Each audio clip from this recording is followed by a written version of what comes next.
M. Eric Nkuba a déclaré avoir, le 15 mai 2023, à Kampala, entendu que le sénateur Avi précité conversait avec Corneille Nangaa. Ils soutenaient au cours de leur entretien que le Rwanda avait un plan visant l'assassinat de son Excellence Félix-Antoine Tshisekedi Tshilombo, président de la République démocratique du Congo. Mais lui avait conseillé au Rwanda la non-exécution du dit plan qui allait faire de la victime un héros national. Il fallait plutôt le chasser du pouvoir par un coup d'État. Toujours lors de son interrogatoire, le même Eric Nkuba a déclaré sans peur d'être contredit que le sénateur Avi, Joseph Kabila Kabange, était en contact soutenu avec Corneille Nangaa.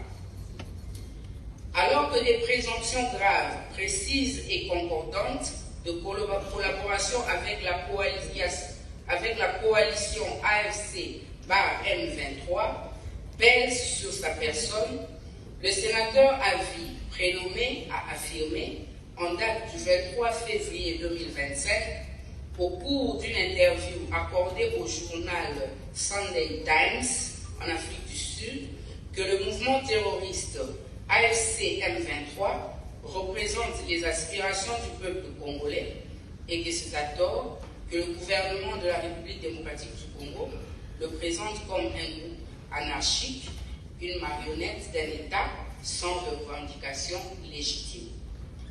Enfin, toujours de l'Afrique du Sud, où il séjourne, le précité a accordé le 18 mars 2025 une interview filmée au cours de laquelle il a exprimé sa volonté de rentrer au pays le 18 avril 2025 par sa partie orientale, plus précisément par Goma, ville sous occupation de l'armée rwandaise à travers le mouvement terroriste AFC M23.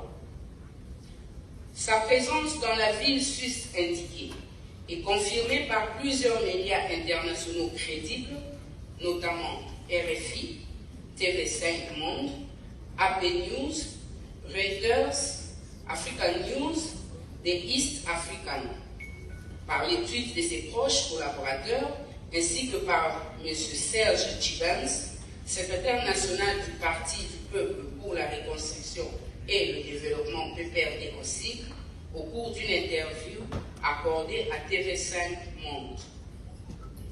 Fort de ce double soutien, le M23 a commencé à lancer ses attaques contre notre pays, la République démocratique du Congo.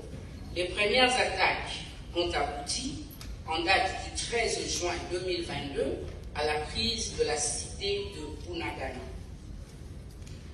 Sur ces entrefaits, la coalition M23-AFC a sévé morts, viols, pillages, destruction et autres actes inhumains à travers la